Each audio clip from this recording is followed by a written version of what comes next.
बिस्मिल्लाहिर्रहमानिर्रहीम। जैसा कि ईद से की छुट्टियों से एक दिन पहले हमने आपसे बात की थी कि हमें काफ़ी जो है एक अपबीट किस्म का कॉन्फिडेंस नज़र आ रहा है। और जैसे ही जो है ईद के बाद जो है काम खुलेंगे तो वो एक कॉन्फिडेंस हम मार्केट्स में और ओवरऑल जो है गवर्नमेंट की फ़ैसला साजी में भी उसको हम देखेंगे। और वैसा ही तकरीबन हो रहा है। काफ़ी अच्छी खबरें इस दौरान आई, जैसे रेमिटेंसेस का नंबर आया 2.8 अरब डॉलर हमें अप्रैल के महीने में मिले। पाकिस्तान की तारीख का हाईएस्ट एवर नंबर था। और वो उसके अलावा हमने ये देखा कि जो हुकूमत ने 24 अरब डॉलर का पूरे साल का टारगेट रखा था, वो टारगेट जो है 10वें महीने में पूरा हो गया। यानी कि इसके बाद जो भी मिलेगा वो बोनस है। फिर साथ साथ हमने ये देखा कि ज़राअत की खबरें भी अच्छी आना शुरू हो गई हैं। वीट क्रॉप की जो है बहुत ही खबरें मुस्बत आ रही हैं। और उसके साथ साथ हम ये देख रहे हैं कि हुकूमत का भी कॉन्फिडेंस बढ़ा। और इमरान खान साहब को मैंने बोलते सुना कि अभी सिर्फ उन्होंने कीमत जो है गंदम की अच्छी की, तो उसकी बिना पे जो है इतनी अच्छी क्रॉप आ गई। अगर वो जो है उनको थोड़ा सा और इंसेंटिव करेंगे तो पाकिस्तान वापस अपने पैरों में फूड सिक्योरिटी पे खड़ा हो जाएगा, बल्कि पाकिस्तान जो है शायद बरामद करने की पोजीशन में भी आ जाए। इस सिलसिले में जो एक ख़बर आ रही थी कि इस बजट में एग्रीकल्चर वालों के लिए जो है हुकूमत जो है बहुत कुछ रखेगी। साथ साथ जो है आपने ये देखा कि अब जो है प्राइम मिनिस्टर जो है हर दूसरे तीसरे दिन ऐसी चीज़ कर रहे हैं जिससे आवाम को नज़र आए कि जो उनके पास जैसे ही जगह बनी है तो वो जो है आवाम को पास ऑन कर रहे हैं। 2 दिन पहले हमने देखा कि उन्होंने डैम्स के इफ्तिताह किए और डैम्स की जो है 10 साल का टारगेट दिया कि 10 सालों में ये डैम्स हैं ये पूरे करेंगे। साथ साथ हम ये देख रहे हैं कि पहले हुकूमत का फोकस था कि प्राइवेटाइजेशन करके चीज़ें जो है पैसे जमा करें और पैसे जो है अपने खसारा को पूरा करें। आज ही शौकत तरीन साहब ने मीटिंग की है तो उसमें फ़ैसला किया है कि ऑयल एंड गैस की जो कंपनीज थी OGDC और PPL, अब उसकी प्राइवेटाइजेशन फ़िलहाल इस कीमत में नहीं होगी और वो जो है स्ट्रेटिजिक इन्वेस्टर आएगा तो उसको देंगे।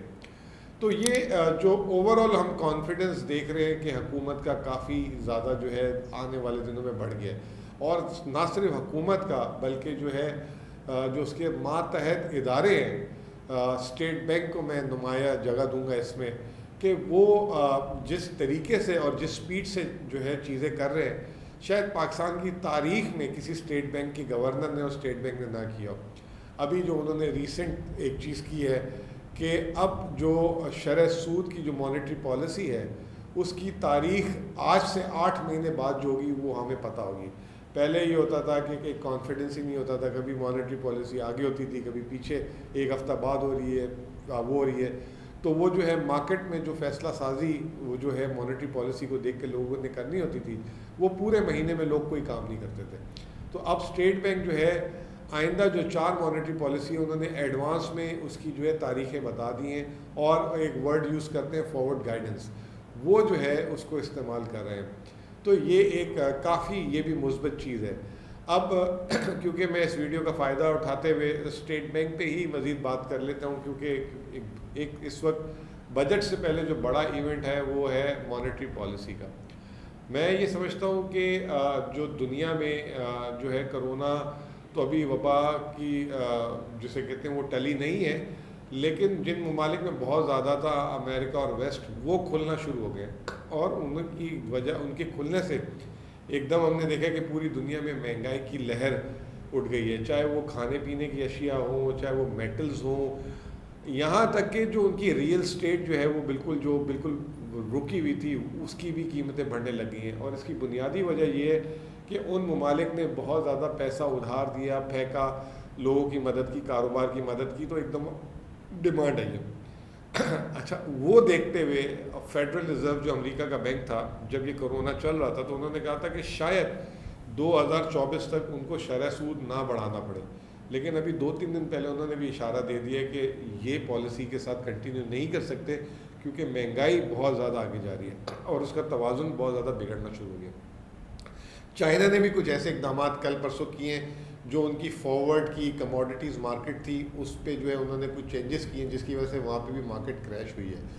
तो ये देखते हुए और क्योंकि हमारे यहाँ भी अभी महंगाई 11% आई और उसकी वजह ये है कि पिछले साल जो है जब कोविड शुरू हुआ था तो चीज़ें नीचे भी आ गई थी, तो वो एक प्रॉपर बैरोमीटर नहीं है, लेकिन यहाँ पे भी एक कंटिन्यूसली महंगाई का प्रेशर चल रहा है। और स्टेट बैंक ने इस दौरान, जैसे अमेरिका के बैंकों ने और उन्होंने अपनी ताकत के हिसाब से दिया, स्टेट बैंक ने भी अपनी ताकत से ज़्यादा जो है मार्केट में सरमाया फेंका, टर्फ की शक्ल में, कि मार्केट में जो है कारोबारी लोग कारोबार कर सकें, सारी चीज़ें कर सकें। मैं ये समझता हूँ कि मेरी ये नाकिस राय है, हालांकि हमारे जो नए वज़ीर ख़जाना आए हैं वो ख़िलाफ़ हैं, वो समझते हैं कि शरह सूद नीचे होनी चाहिए, खाने पीने की अशिया शरह सूद से कवर नहीं होती। लेकिन इसके अलावा भी पाकिस्तान में बहुत ज़्यादा हम देख रहे हैं कि लोग गाड़ियों की फाइनेंसिंग करा रहे हैं, और जो शरह सूद जो इंडस्ट्रीज़ को और इनको जो कम कीमत में मिला है उससे वो लैंड ख़रीद रहे हैं। तो इंडस्ट्रियल एरिया के लैंड जो है उनकी कीमतें बहुत तेज़ी से बढ़ रही हैं। तो यहाँ पे भी ज़रूरत है कि मनफी शरह सूद को ना रखा जाए, कम से कम 0 पे रखा जाए। और स्टेट बैंक ने क्योंकि पहले भी कह दिया था कि फॉरवर्ड गाइडेंस कि अगर यहाँ से शरह सूद बढ़ेगा भी तो ग्रेजुअल बढ़ेगा, तो मैं समझता हूँ कि स्टेट बैंक शायद सिग्नल दे दे इस दफ़ा शरह सूद में 25 से 50 बेसिस पॉइंट का रेट हाइक का। और ये जो रेट हाइक है ये हो सकता है, लेकिन इस पे जो है कोई, क्योंकि अब ग्रेजुअल होगा तो मार्केट पे कोई इसके मनफी असरात नहीं पड़ने चाहिए मेरे ख्याल से, क्योंकि मार्केट 25-50 बेसिस पॉइंट एब्जॉर्ब कर लेती है, कारोबारी भी जो है अपने आप को रीएडजस्ट कर लेते हैं, सारा कुछ कर लेते हैं, तो शरह सूद भी मेरे ख्याल से नहीं बढ़ेगा। तो देखते हैं अगले हफ्ते जब आएगा और उसके बाद जब उनकी मॉनेटरी पॉलिसी आ जाएगी तो फिर हम आपसे बात करेंगे। लेकिन इस बीच में जो मेरी इतलात हैं कि हुकूमत जो है आप बजट के आने तक हर रोज़ कोई ऐसे इक़दाम उठाएगी जिससे जो है आम आदमी को फ़ायदा हो, कारोबार को फ़ायदा हो, रोज़गार को फ़ायदा हो और महंगाई पे भी कंट्रोल हो। बहुत बहुत शुक्रिया।